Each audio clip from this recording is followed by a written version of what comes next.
Hey guys, some of you might have seen a video we made recently about scrapping our car, our perfectly good car being scrapped. And someone on Patreon asked why we don't buy it ourselves, because the company that we lease it from, that we rent it from, has decided to scrap it. And someone asked why we don't buy it from them, which is actually a good idea, and we had actually looked at doing that because obviously that company's only going to sell it for scrap anyway, so we'd be able to buy it pretty cheaply.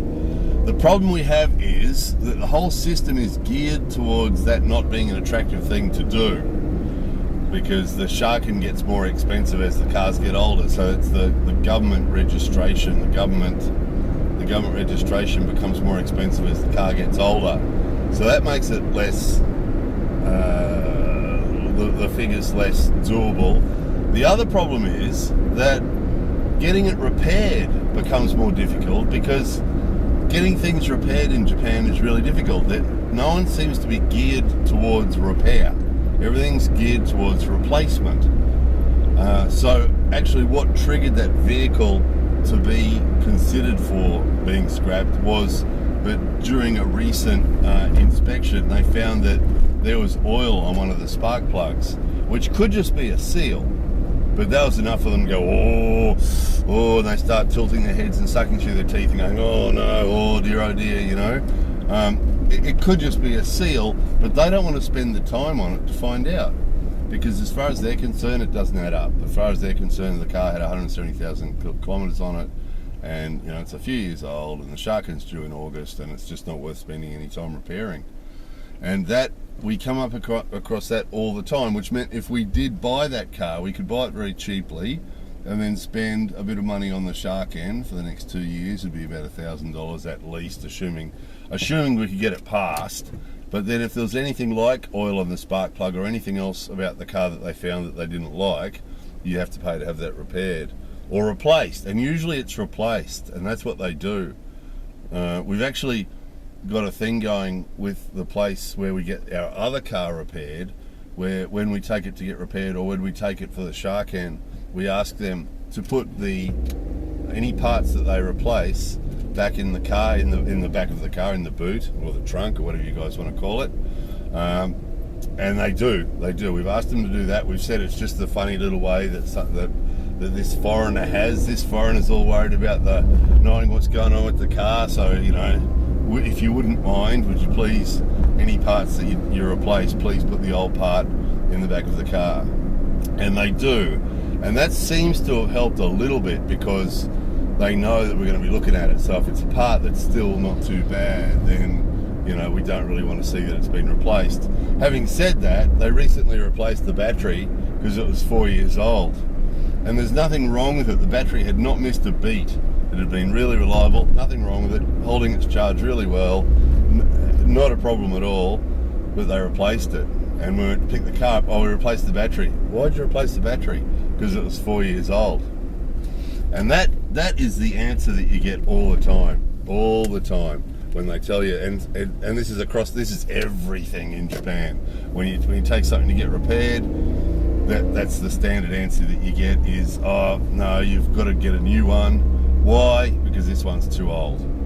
And you get it all the time, and we got lots of examples. We had the air conditioner in one of the rooms. The air conditioner about 2 or 3 years ago had a beep, and it was an error message. So it was easy to find on the internet, to search on the internet for that particular type of split system air conditioner, and what does this number of beeps mean. And it said that it meant, so some of you guys already know, split system air conditioner has a unit inside the house, and then it has a compressor outside the house. And it said something like it was an over voltage message from the compressor, that some component in the compressor had an over voltage or something. And so we looked into it further and found that it's not a dangerous thing, and it doesn't usually stop the thing working, but it just needed some small part to be replaced. And you guys get this ominous feeling when you're about to contact a company here about these sorts of things, because you know what they're going to say, and you have to sort of steel yourself. You have to prepare yourself to be really patient and to just accept the response that you get, you know. And a lot of the time you don't even bother. When you've lived here a while, when it comes to things like this, you so know what the response is going to be that you just sort of don't even want to ask, you know. But we did. We went to the electrical company and said to them, we've got this model of air conditioner. It's got this over voltage alert going on, and this and this. And they said, and you always get the same. It's all very difficult, and don't really know. And then they go away and they talk to someone else. They look at something on the computer and they come back and yes, you'll have to replace it. And when they say you have to replace what? The compressor? No, the whole thing. So basically, throw away the whole split system. So throw away the compressor from outside and the main unit from inside. Throw it all away and install a new one. That's going to be about $1,500. Right, Jugolman. So, right, yeah, okay. So, okay, we're going to think about that one. So I went home. Yep, no surprises there. Thought about it. A little bit more checking on the internet to make sure that this thing wasn't a danger. It's not a danger. Okay, opened up the unit in the house and found the son alert. Son alert's the thing that actually goes beep beep beep. It's a little plastic cylinder basically with a hole in the middle of it, and inside it is a little piece of tin or aluminium or something that vibrates, and that's what makes the beep beep beep thing. So I got a screwdriver, found the son alert, put the screwdriver underneath the son alert, popped it off the circuit board. So it popped off the circuit board. So now when you turn the air conditioner on or off, it doesn't beep because it can't beep now. The thing that beeps is gone, which means the thing never beeps when you turn it on or off. But it also that alarm, that error message thing has stopped because it was. Did I explain that at the beginning? The error of what it was doing is it was beeping every couple of minutes. It'd beep 5 times, beep beep beep beep beep. Beep, beep, beep, beep, beep, and it'd do that continuously, right? So it basically meant we couldn't use it because it'd drive us crazy. But once we popped the son alert off, it's not beeping anymore. And that was about 3 years ago. And that air conditioner is actually in a bedroom, and it gets used all through summer for cooling, and it gets used all through winter for heating in conjunction with the stoves and the other things that we've got. But it works hard, that thing. It works probably 8 months of the year, 9 months of the year.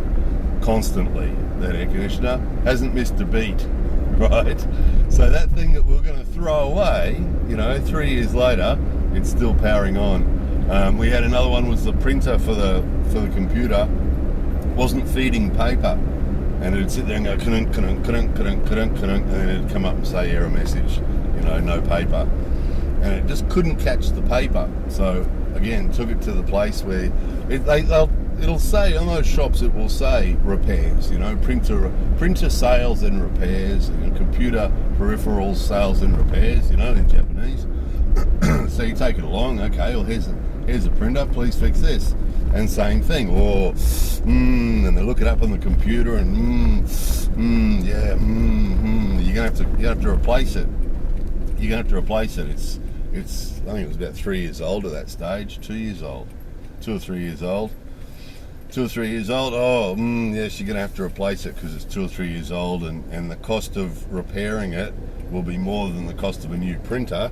And if you come with us over here, we've got some new printers over here that are Ichiman Yonsen or something. I mean, the good thing is in Japan, a lot of this stuff's really cheap, but throwing away a printer, and getting a new one, or throwing away your air conditioner and getting a new one, when you know that it could be repaired, is very frustrating.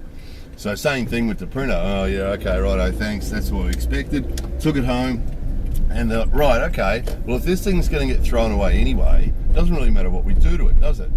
So we opened up the back of it and found the little roller that rolls the paper. So sort of tried to load some paper, and this thing's going brrr, and it was rolling on the paper and not catching it. Oh, okay, that thing's not catching the paper. Okay, that must be the problem. That must be the part that he said needed to be replaced. So we got some sandpaper or something and roughed up this little roller thing, roughed it up so that it was rough. And then put it back together again, put the paper in, put them. And that was about, how long ago was that? That could have been 2 years ago as well, or more. And again, the printer hasn't missed the beat. So the point is that all these things that they tell you, no, it's no good, you got to throw it away.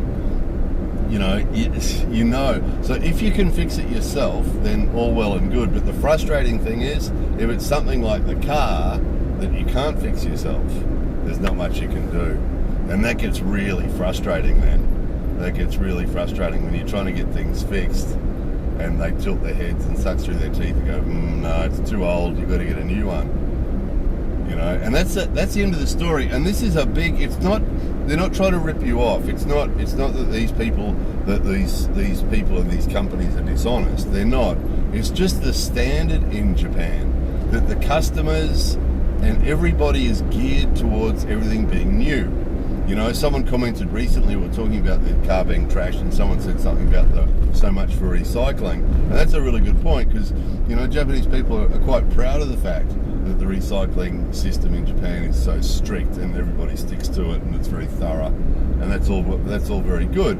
But yeah, again, the contradictions and paradoxes that we talked about previously, you know, houses that are over 20, 30 years old can get trashed and a new one built in its place, and you know, cars that might only be 4 years old or 6 years old will get trashed and scrapped, and they'll buy a new one. So, you know, it's a paradox, but it's sort of like the consumers, the Japanese people themselves prefer something new. You know, in a lot of our cultures, you know, if you've got something and it's broken and you can fix it and keep it going, that's considered to be a good thing to do because it's cost effective. You just saved yourself some money, and you know, it's good for the environment because you're not trashing this thing and throwing it away. So in some sort of cultures that's considered, or in some countries that would be considered to be a good thing to do, whereas here they just don't have a culture of repair. It's all about replacement, and you get this all the time, and the customers are used to that, you know, and your friends and family will say that in Japan. If you've got something that's a few years old that breaks, they go, oh well, how old is it? You know, oh, it's 3 years old. Oh well, you know, and that's what you get when you talk about this car, or that car, the car that got scrapped, or you talk about the printer or the air conditioner or anything else.